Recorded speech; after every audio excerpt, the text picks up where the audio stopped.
What's wrong?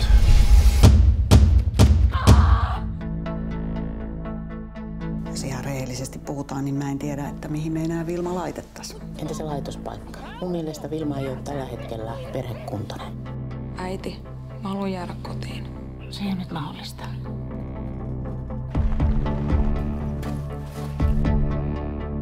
Mä tiedän, miltä susta tuntuu. Sit varmaan ymmärrät myös, kuinka paljon ärsyttää, kun kaiken maailman tädit tulee lässyttää.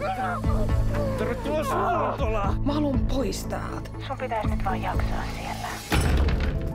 Miksi sun pitää aina pilata kaikki? Tämän perusteella on selvää, että sä oot vaaraksi itsellesi ja muille. Tervetuloa Rympi. Vähän miehes. Sä oot sekasen. Ei, rauhassa! Miten sä kestät tollasta? Mihin mä menisin? Ei mulla ole ketään, jonka luokse mä voisin mennä. Sä oot mun soul sister. Sä oot fiksu tyttö. Suuri osa meille tulevista nuorista on jo menetettyjä tapauksia. Mitä ne teki sulle, että susta tuli tommonen? Sä et tiedä musta mitään.